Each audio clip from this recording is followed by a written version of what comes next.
The Book of Ruth is often read as a sweet pastoral romance, a loyal daughter-in-law finding a wealthy husband in a barley field.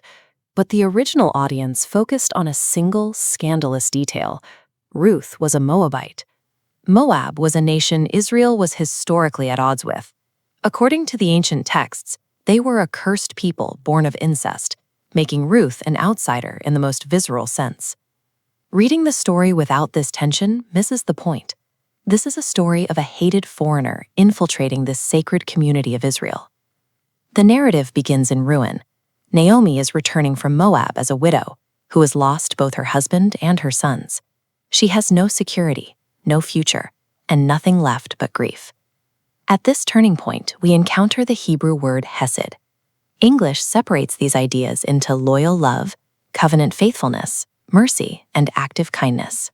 But in the original text, they fuse into a single concept: kindness exceeding every expectation, rooted in a committed relationship. Naomi urges her daughters-in-law to go back to their families. Orpah turns back to safety, but Ruth chooses hesed. She abandons her homeland to bind herself to a bitter, empty widow. This choice offers zero visible benefit to Ruth. It is the first domino in the story, an outsider forsaking her security to maintain a relationship that offers nothing in return. They arrive in Bethlehem during the barley harvest. To survive, Ruth goes to work in the margins. She relies on gleaning, an ancient welfare law that required farmers to leave the edges of their fields for the poor and the foreigner to gather leftovers. While Ruth tries to remain invisible, she is noticed by the landowner, Boaz. He responds with extraordinary generosity, ensuring she is protected and fed. Boaz's grace is rooted in his own history. These are the ruins of Jericho, the home of his ancestor, Rahab. Rahab was a Canaanite outsider who was brought into the covenant community because of her faith. Boaz was the product of a lineage that had already been transformed by the inclusion of a foreigner. Hesed has a memory. It remembers the grace it once received and passes it forward to the next outsider. Boaz sees Ruth's loyalty and responds with his own. The story moves to the threshing floor at midnight. Ruth asks Boaz to fill a specific legal role. She asks him to be her redeemer. In the law of Moses, this was the Goel, or Kinsman-Redeemer. This was a relative who stepped in to pay the price to restore what had been lost: land, freedom, or family continuity. A closer relative weighed the financial cost of redeeming Naomi's land and marrying a Moabite, and he walked away. Boaz did not walk away. He chose to pay the full price. Boaz's decision is the legal climax of the story.